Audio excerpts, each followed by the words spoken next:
compuesto por una matriz extracelular que va a contener gran cantidad de fibras de colágeno, que es lo que le va a aportar esa resistencia, esa rigidez, esa estructura, ¿ya?, a este tejido para poder darle ese soporte que necesita el tejido epitelial, ¿ya? Como yo les decía a los que ya vieron la práctica del día sábado, nosotros tenemos que aprender a distinguir qué es la membrana basal, porque sobre la membrana basal se va a encontrar nuestro tejido epitelial y por debajo de ella se va a encontrar el tejido conectivo, ¿sí?, que es la que le va a dar el soporte y estructura a las demás tejidos celulares, ¿sí? Hay otros tipos de tejido conjuntivo especializados, ¿ya?, que son el tejido conjuntivo óseo, ¿sí?, que es un tejido con una matriz extracelular llena de calcio, mineralizada, que es la que le va a dar esa rigidez al hueso, ¿ya? Y también tenemos al tejido sanguíneo, ¿sí?, que es un tejido celular que va a tener dos porciones, un tejido celular o su componente celular y su tejido plasmático, que es el líquido donde va a estar este tejido celular, va a ir fluyendo por todo nuestro sistema cardiovascular, ¿ya?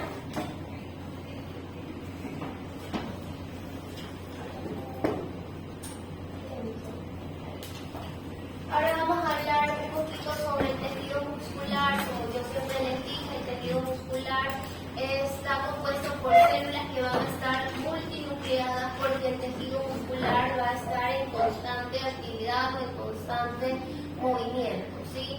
No solamente en el tejido muscular esquelético, que es el que está bajo nuestro control consciente, ya, sino también nuestro tejido muscular liso, que va a estar en nuestros órganos, ¿sí?, y que nosotros no vamos a tener un control voluntario sobre él, ¿sí?, y va a estar en constante movimiento o actividad.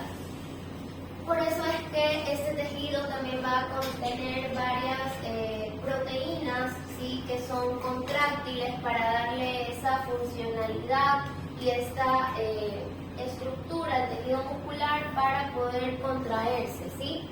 Las principales proteínas que van a estar en este tejido son la actina y la miosina, ¿ya? Y más adelante nos vamos a dar cuenta que no solamente en el tejido muscular van a estar presentes estas dos proteínas, ¿ya? Estas células del tejido muscular van a estar entrelazadas entre sí para formar diferentes haces, ¿ya?, y así poder formar varios grupos musculares, ¿sí? Estas células van a ser alargadas y por lo general, o en la mayoría de nuestro tejido muscular, van a estar orientadas en una misma dirección, ¿sí? Y van a estar compuestas por microfilamentos delgados y gruesos, que son los que le dan la función de la contractibilidad. Estas células del músculo esquelético y en el músculo cardíaco, cuando ya veamos más a fondo el tejido muscular, vamos a darnos cuenta que tienen una disposición distinta, ¿ya? Y van a presentar estrías. Estas estrías van a estar cruzadas para darle una organización a este músculo, ¿ya? Mientras que las del músculo liso van a tener una característica distinta, ya como su nombre lo dice, músculo liso, son fibras musculares lisas, ¿ya? Por ahí Natalie está que come. Polet. ¿No es Natalie Polet? ¿O Natalia Polet? No. Dayan. Pero bueno, está comiendo en clase. Lo primero que digo, lo primero que hago. Aquí podemos ver unas fotos, ¿ya?, de cómo se ve en el microscopio varios cortes de un tejido muscular, ¿sí? Que dependiendo de cómo se haya cortado este órgano, nosotros lo vamos a poder observar, ¿sí? transversal, ¿ya? De un músculo esquelético, ¿sí? Y por eso es que se ven varias fibras, pero realmente estas son las fibras musculares que van a estar componiendo a ese haz muscular. ¿Qué vemos acá? Vemos un poco de ondulaciones, ¿verdad? Y este es un corte ya no transversal, sino longitudinal de un músculo liso, y por eso es que nosotros podemos ver las fibras musculares alargadas, ya no como cortadas, sino que más alargadas siguiendo su disposición o su estructura, ¿ya? Y este de acá, ¿ya? Es un músculo cardíaco, este también es estriado, pero este también es un corte longitudinal, por lo que podemos ver en longitud o cómo se van disponiendo las fibras musculares en este tejido.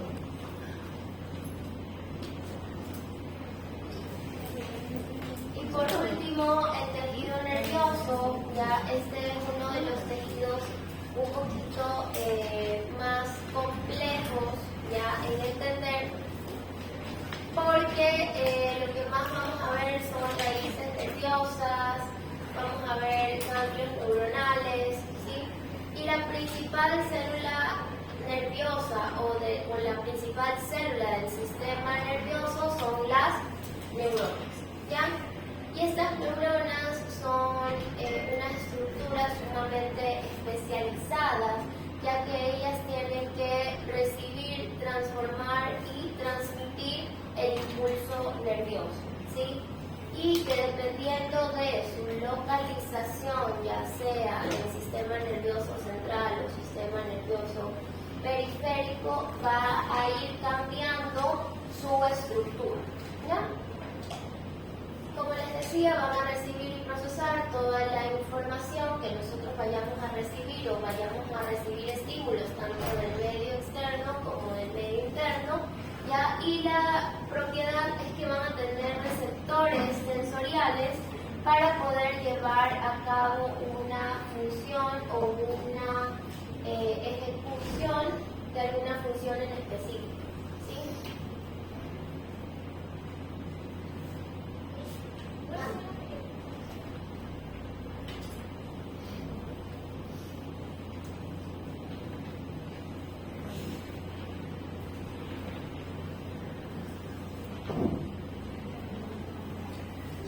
Muy común, ya, esa es la neurona que la mayoría de todos conocemos, ¿verdad? Esta va a estar compuesta por un núcleo, ¿sí? Que es conocido como el cuerpo celular, un axón, ¿ya? Y sus dendritas, que son unas elongaciones que se van a desprender de su membrana celular, ¿ya? El axón, que también significa soma significa cuerpo celular, es el que va a transmitir el impulso que va a recibir ¿quién? Las dendritas, ¿sí? Las dendritas, al ser elongaciones de la membrana celular de la neurona, es quien recibe el impulso y lo transmite hacia quién? Hacia el soma o hacia el axón.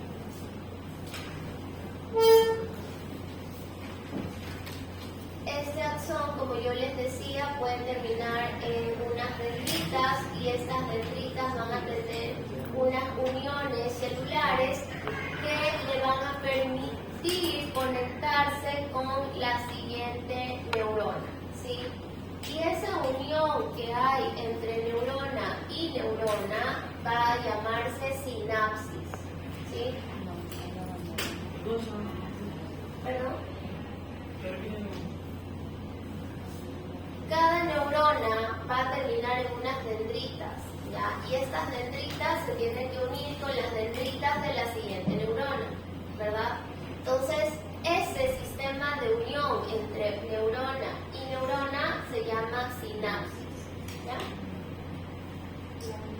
Y así, el impulso nervioso se va a ir transmitiendo de neurona en neurona.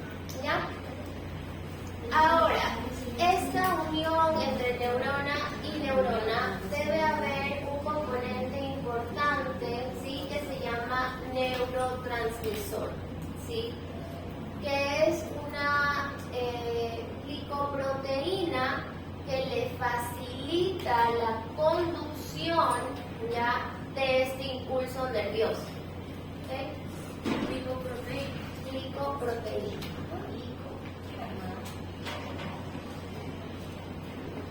Este neurotransmisor también va a variar de acuerdo a la localización de estas neuronas, ¿ya?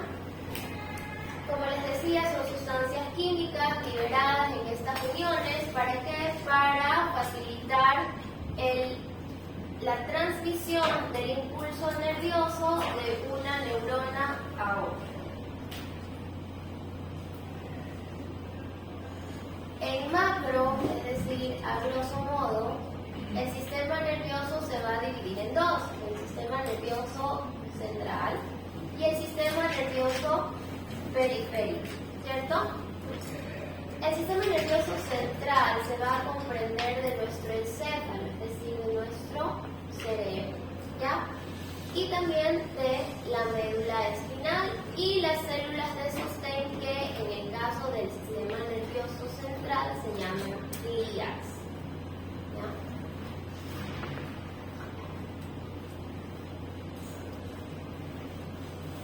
Cuando veamos sistema nervioso, vamos a ver cada una de ellas ya a mayor profundidad, pero para que ustedes sepan, ¿qué pasó?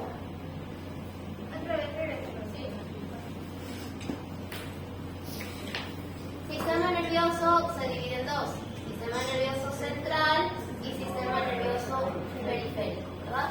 El central, cerebro, médula. Y el periférico, todos los nervios que van a salir de nuestro sistema nervioso central, ¿ya? Ahora, este sistema nervioso central obviamente necesita del apoyo de otro tipo de células, ya, para poder transmitir esos impulsos nerviosos. A esas células que lo van a apoyar se le llaman glías, que dependiendo de la localización, ya sea en el sistema nervioso central o periférico, vamos a poder encontrar diferentes glías, ¿ya?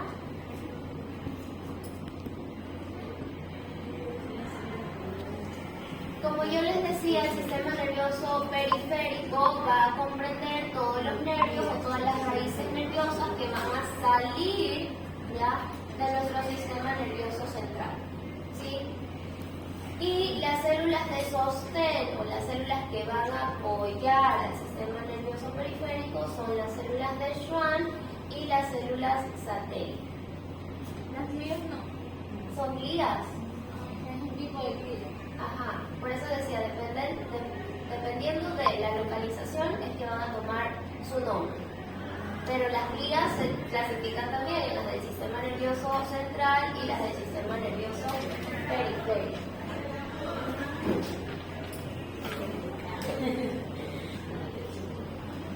Ahora, ¿cuáles son las funciones de estas glías? ¿Sí? Para que ustedes puedan hacer como una relación, ¿se acuerdan que en el tejido epitelial la célula que le va a dar, o el tejido que le va a dar sostén y soporte es el tejido conectivo? ¿Ya? Hagamos de cuenta que en nuestro sistema nervioso, las células del tejido conectivo, las células que le van a dar ese soporte o esa estructura a las células del tejido nervioso son las glías, ¿ya? ¿Cuáles van a ser las funciones? Van a separar las neuronas entre sí, ¿ya? Van a producir la vaina de mielina, que es la vaina o el recubrimiento que van a tener el axón de cada neurona, ¿ya? Lo cual hace que esta neurona se aísle del medio que lo rodea, pero facilita la conducción del impulso nervioso, ¿sí? Esa es la función de la vaina de mielina.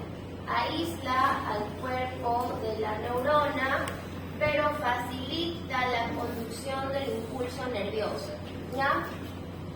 Realizan también la función de la fagocitosis, ya para eliminar detritos o desechos celulares, ¿sí? Y si hay algo que lo está afectando en ese momento, también puede englobar a ese organismo y lo fagocita, ¿ya? Por lo que van a contribuir a la formación de la barrera hematoencefálica del sistema nervioso central, ¿sí? La barrera hematoencefálica es una barrera de protección que tiene nuestro sistema nervioso central, ¿sí? Y lo protege frente a qué? Frente a organismos que nos puedan estar afectando a nosotros, ¿sí? Por ejemplo, hagamos de cuenta que yo tengo gripe, ¿ya? Entonces tengo el virus de la influenza, que es lo más común, ¿verdad? La influenza es el virus que nos produce la gripe. Pero este virus no puede atravesar mi barrera hematoencefálica y por lo tanto este virus no puede viajar hacia mi sistema nervioso central. ¿Sí me cachan más o menos la idea? Que la barrera hematoencefálica que forman las vías protegen a mi sistema nervioso central de cualquier enfermedad que me esté afectando, ¿sí? Claro que hay ciertos organismos que sí la pueden atravesar y que pueden afectar a mi sistema nervioso central, ¿ya?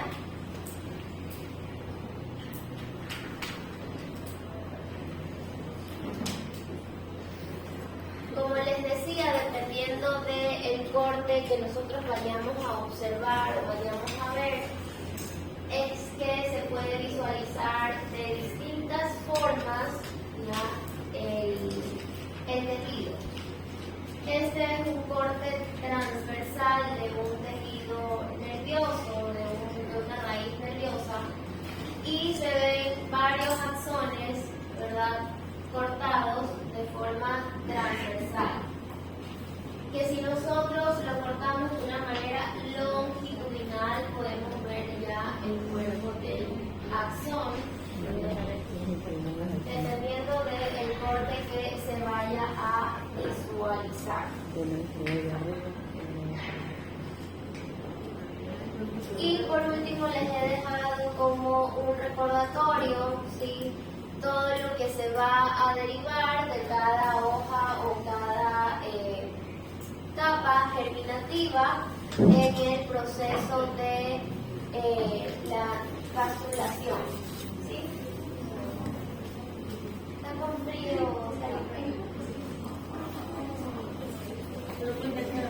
¿Eso todo? En esta clase. Esto es todo. No vamos. Las principales, ¿ya? Y presten atención porque esto les sale en las lecciones. El tejido epitelial es un tejido avascular, ¿ya? Si yo digo que es un tejido avascular, quiere decir que el tejido epitelial va a carecer de irrigación sanguínea, ¿ya? Y está compuesto por células, que para los que ya vimos la práctica, y de hecho en la clase anterior yo les dije cómo iban a ser estas características morfológicas de las células del tejido epitelial. ¿Por qué? Porque estas células van a recubrir las superficies tanto externas como internas de nuestro cuerpo, ¿sí?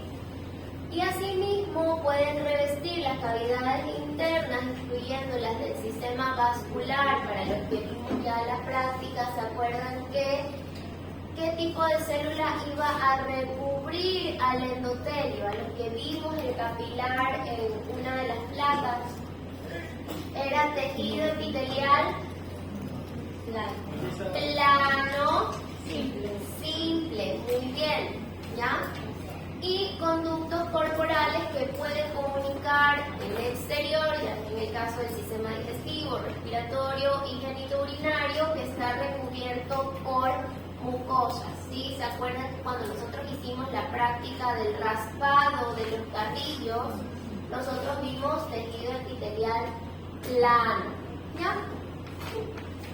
Este tejido epitelial también va a revestir la porción secretora de muchas de las glándulas y conductos excretores, y además tienen células epiteliales especializadas que funcionan como receptores sensoriales, donde nosotros podemos encontrar esas células especializadas en los órganos de los sentidos, ¿sí? En el olfato, en el gusto, en el oído y la visión, ¿sí? Ahí nosotros podemos encontrar células del tejido epitelial especializadas ya para cumplir funciones de recepción sensorial.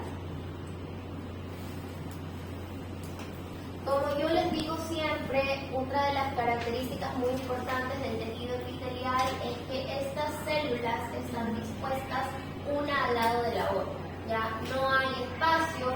Por eso es que si yo les digo dibujen un tejido epitelial cúbico simple, son células cúbicas que están una al lado de la otra, no hay espacio entre ellas, ¿sí?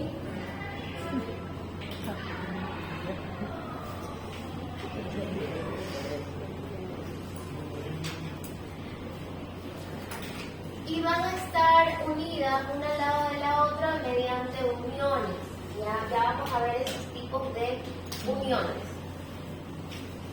Las células del tejido epitelial van a tener una polaridad funcional, eso quiere decir que cada polo de la célula, ¿sí? Ya sea polo superior, polo inferior, polo lateral, va a cumplir una función y también puede cambiar o clasificarse de acuerdo a su morfología. Acuérdense que morfología es forma, ¿ya?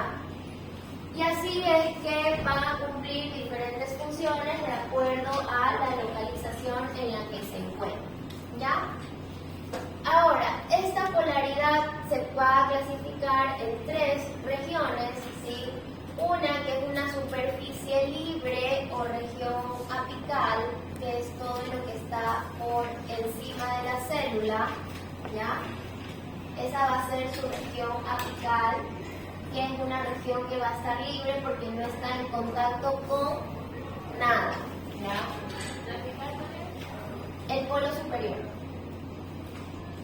Voy a hacer más grande, miren.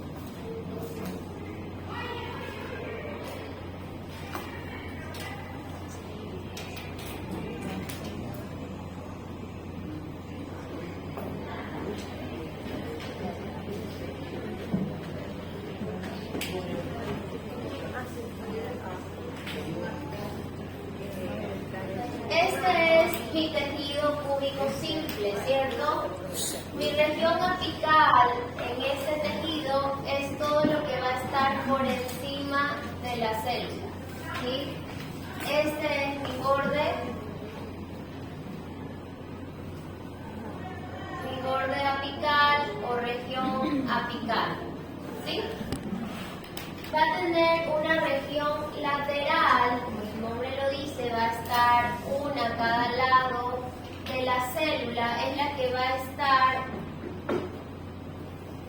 en unión o va a estar continua entre la célula vecina izquierda y la célula vecina derecha, ¿ya?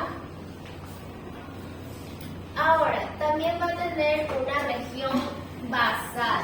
Si su nombre lo dice, basal va a estar pegada ¿a quién? A la membrana basal. Entonces yo me estoy refiriendo que es todo lo que va a estar aquí pegado hacia mi membrana basal. Acuérdense que esta es la membrana basal.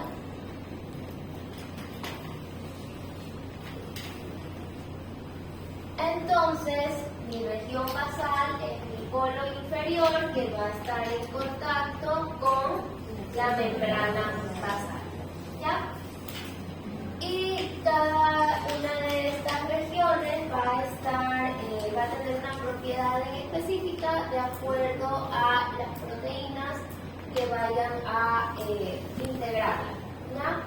Como yo les decía, la superficie basal es la que va a estar en contacto con la membrana basal y esta de aquí es muy rica en proteínas. Ahora, como yo les decía, este tejido epitelial es un tejido epitelial avascular, es decir, carece de irrigación sanguínea.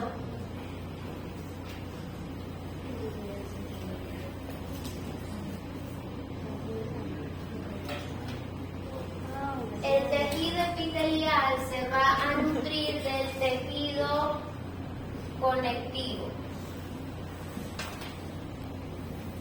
El tejido conectivo es el que le va a dar la nutrición al tejido epitelial, ¿ya? Ahora, en esta imagen, nosotros siempre tenemos que identificar qué cosa, la membrana basal. En el caso de este tejido y de esta placa, esta es la membrana basal. ¿Ya? No, no es la de arriba. ¿Quién me dijo que era la de arriba? No es la de arriba. ¿Por qué no puede ser la de arriba? Porque no tiene nada más arriba. ¿Ya?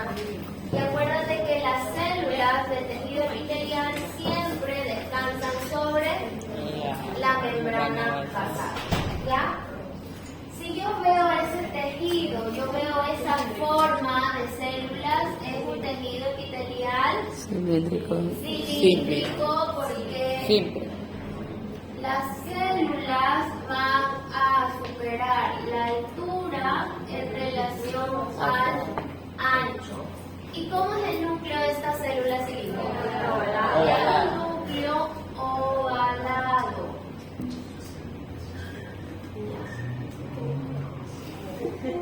Y es simple porque solo tiene una capa de células. ¿Ya? Muy bien, entonces yo ya identifiqué mi tejido epitelial, ¿verdad? Identifiqué que esta es mi membrana basal. Entonces yo ya con estas características puedo definir cuál es mi región o mi borde apical. Así es la que está acá arriba. Este es mi borde apical. Es el que va a estar en continuidad a la luz, porque aquí no hay nada. Entonces, el borde superior es mi borde apical o mi región apical. Ahora, ¿de quién?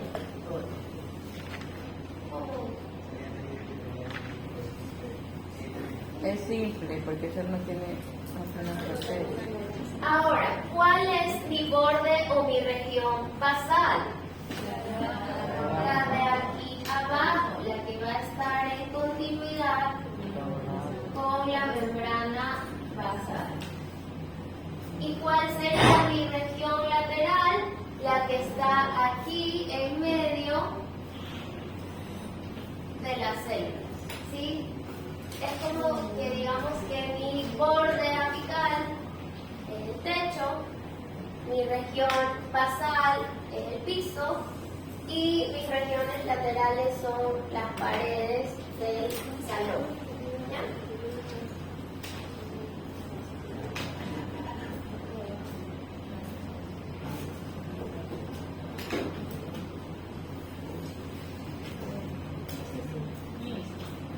Todo tejido epitelial siempre va a ser vascular.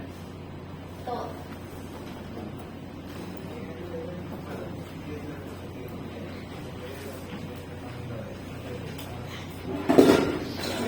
Claro, es epitelial.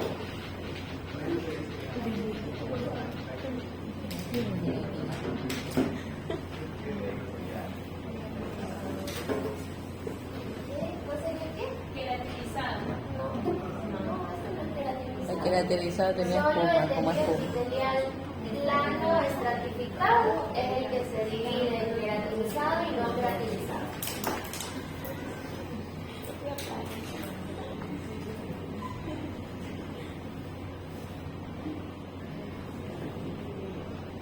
Los epitelios son los que van a formar una lámina celular, ¿sí?, que va a separar al tejido conjuntivo del medio externo, ¿sí?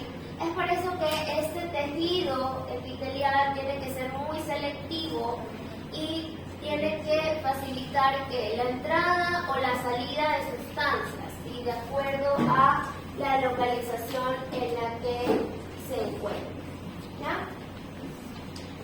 Como yo ya les había dicho, el tejido epitelial se va a clasificar en dos. Uno, que es de acuerdo a la cantidad de capas o estratos que posea, ¿sí?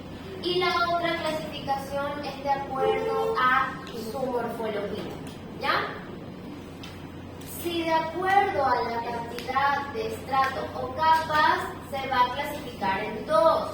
Una que es simple y otra que es estratificada. Si nosotros hablamos que es un tejido epitelial simple, quiere decir que este tejido epitelial solo va a tener una capa de células, ¿ya? Y si yo digo que es un tejido epitelial estratificado o poliestratificado, eso significa que mi tejido epitelial va a contar con muchas capas de dos o más capas, ¿ya? Muy bien, eso es de acuerdo a los estratos. Si yo lo clasifico de acuerdo a la morfología, es decir, a la forma de mi tejido, voy a tener tres clasificaciones. Una que es las células planas o también llamadas escamosas, ¿sí?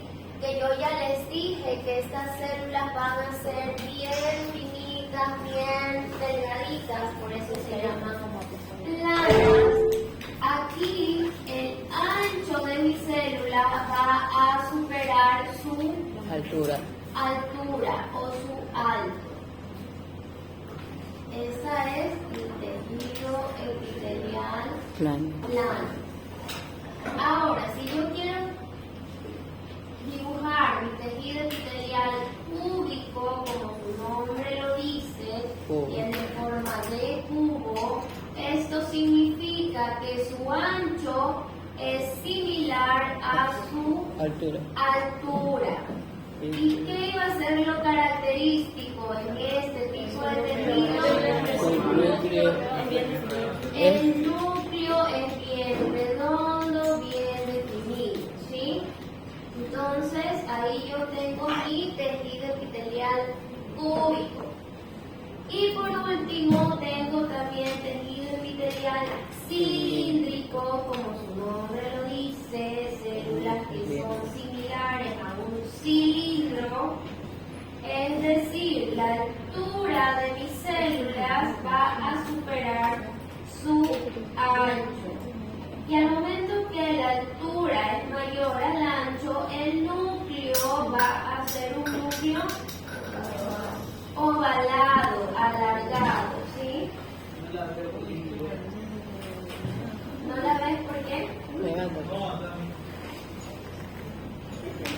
Entonces, un tejido epitelial cilíndrico.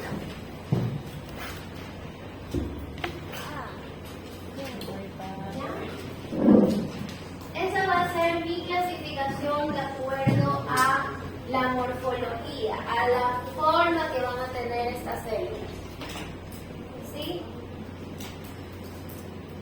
Como siempre les digo, primero ustedes tienen que identificar qué cosa. Membrana basal. En este tejido mi membrana basal es esta. Mis células van a ser bien planitas, ¿ven? Una al lado de la otra. Por encima de la membrana basal, tejido epitelial. Por debajo de ella, tejido conectivo, ¿sí? Si ven que quienes tienen los vasos sanguíneos es el tejido conectivo, ¿ya? Membrana basal, y que de acuerdo a su morfología se van a ir clasificando cada una de ellas.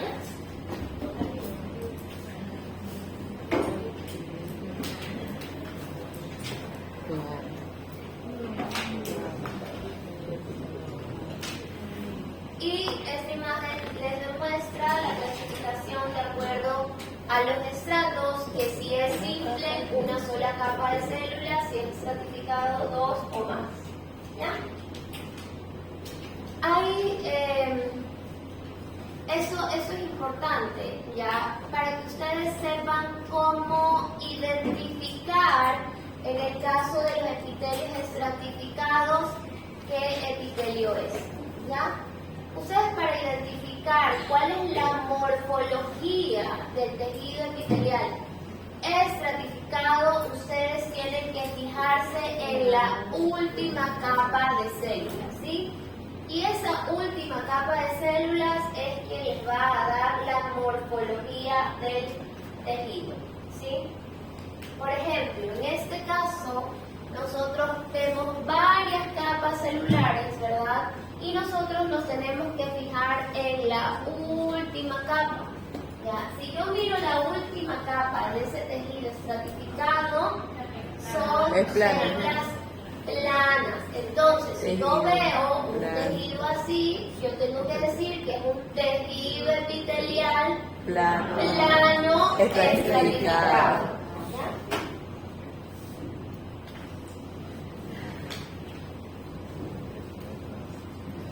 Ahora, también va a variar, ¿ya?, que estos tipos de tejido puedan tener la presencia o no de unas características especiales que son los cilios, ¿sí? Por lo general, esto se da en el epitelio cilíndrico, ¿sí? Puede ser un epitelio cilíndrico simple, ciliado, si es que nosotros vemos la característica de que en su borde apical, es decir, en el borde superior de este tejido epitelial, hay la presencia o no de cilios, ¿sí? Volvemos a la imagen de aquí. Si se dan cuenta, en mi borde apical, es decir, en mi polo superior, hay la presencia de unas como elongaciones de la membrana celular, ¿sí?, que le forman como un borde superior a mi célula. Esos son los cilios, ¿sí? Entonces, si yo veo este tipo de características en mi tejido epitelial cilíndrico, yo tengo que decir que es un tejido epitelial cilíndrico simple, ciliado.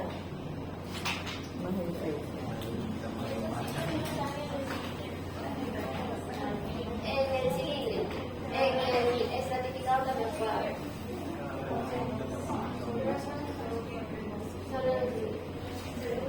Solo en el cilíndrico.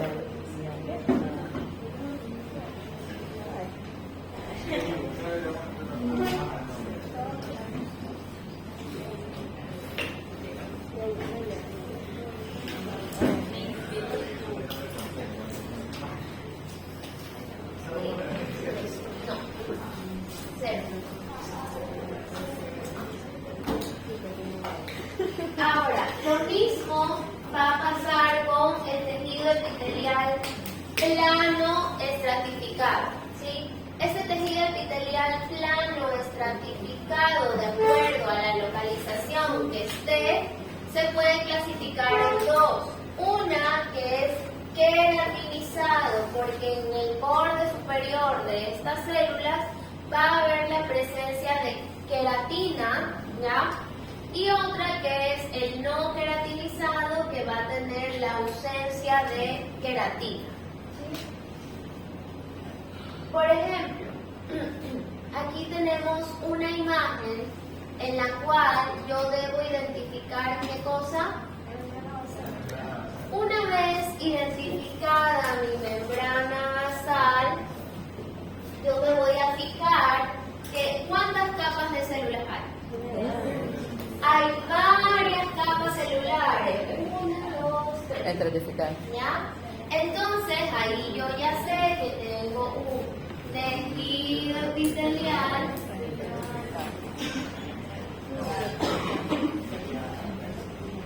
estratificado, pero ahora me falta darle el nombre de acuerdo a su morfología. Entonces, yo para identificar, ¿verdad?, qué tipo de epitelio es, tengo que ver mi última fila. Yo veo mi última fila y veo unas células alargadas. Entonces, yo ahí observo que es un epitelio cilíndrico. Bien. Entonces, es un epitelio cilíndrico. Y yo veo que en el borde superior o en mi región apical hay la presencia como de unas elongaciones de la membrana. Entonces tiene la propiedad de ser Ciliar.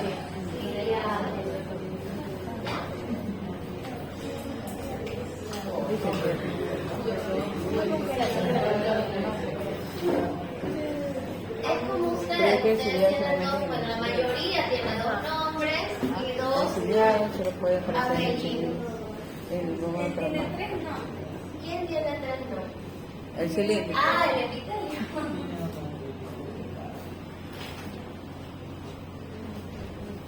¿Qué pasa acá? Yo tengo que observar primero La membrana basal. la membrana basal. Que aquí podría haber algo de confusión, ¿verdad? Porque está blanca de este lado y blanca del lado. Yo veo una capa encima de mis células, ¿verdad? Entonces yo podría decir, uy, esta es mi membrana basal. Pero no, esta no es.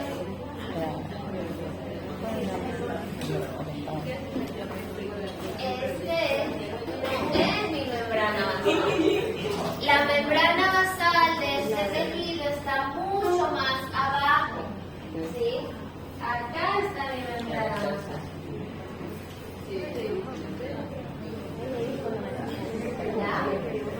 Entonces yo ya identifico mi membrana basal. ¿Y cuántas capas de células veo? Varias capas de células. Entonces yo tengo un tejido epitelial estratificado, plano y queratinizado. Sí. Observo mi última capa de células, que son unas células bien chiquitas, planitas. Entonces yo digo que el tejido epitelial plano, Estratificado. estratificado porque tiene varias capas, pero sobre este tejido yo veo una Queratinizado. capa de queratina. Entonces, si yo veo esa capa de queratina, es un tejido epitelial plano estratificado, queratinizado.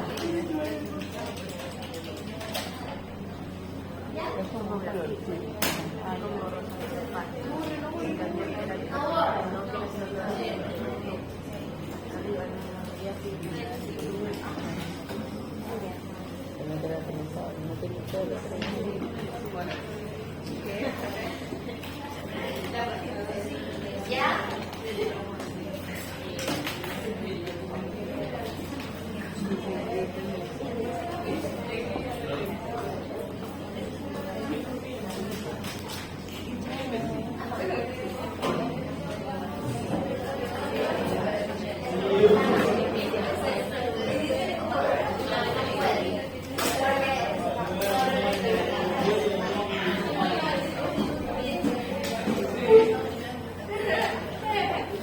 Ya, a ver chicos, sigamos con una clasificación especial.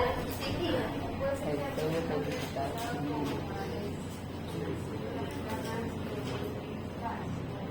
en la clasificación especial hay dos tipos de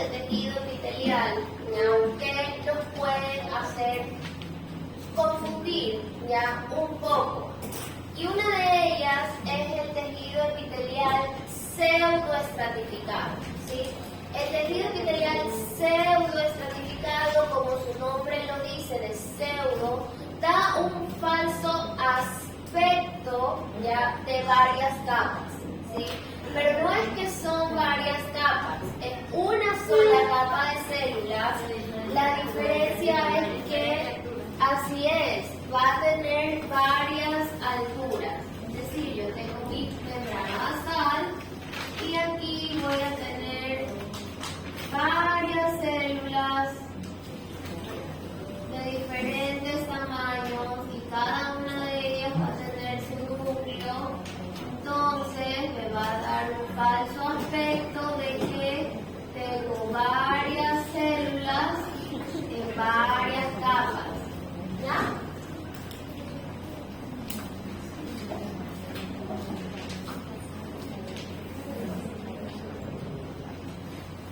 Otra clasificación especial es la del epitelio de transición, ¿sí? Este epitelio de transición, como ya se lo mencioné en la clase pasada, es muy característico de encontrarse en las vías urinarias o en el tracto urinario, ¿sí? ¿Desde dónde hasta dónde? Va a encontrarse desde los cálices mayores del riñón, ¿ya?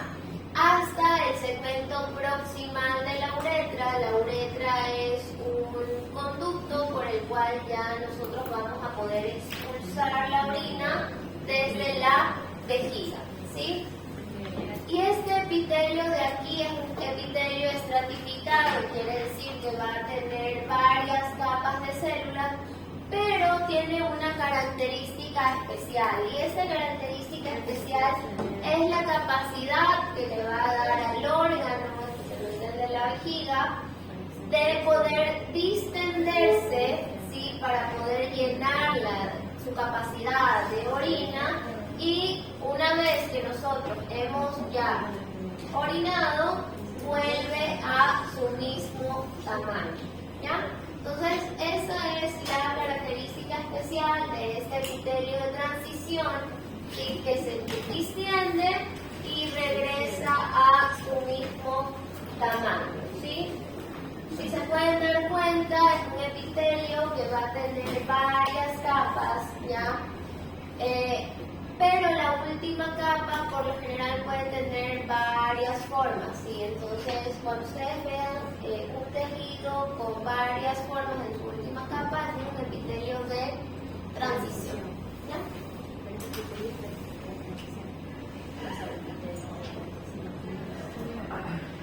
Ahora, hay algunos términos o definiciones, ¿sí? Que nosotros tenemos que tener bien claros, ¿ya? Uno de ellos es el endotelio, ¿sí? El endotelio es el epitelio que va a recubrir a los vasos sanguíneos. Entonces, cuando yo les hable de endotelio, estoy haciendo referencia al tejido que va a recubrir a los vasos sanguíneos. Que para los que ya vimos la práctica, ¿qué tipo de epitelio va a ser? Un epitelio, ¿cómo te vi? Plano simple, ¿ya? Endocardio. El endocardio es un tejido o un epitelio que va a tapizar o va a recubrir a los ventrículos y las aurículas del corazón, ¿sí? Es decir, va a recubrir las cavidades que van a formarse en el corazón, ¿ya? Endocardio. Ahora, mesotelio, ¿ya? Este mesotelio es un epitelio que va a recubrir cavidades que se van a encontrar en nuestro cuerpo. Por ejemplo, cavidad abdominal, cavidad pericárdica y cavidad pleural, ¿sí? Eso es mesotelio, ¿ya? Recuerda las cavidades del cuerpo. Así es. ¿Y cuál es la característica más importante de todos ellos? Es que van a estar formados por epitelio simple, plano o plano simple.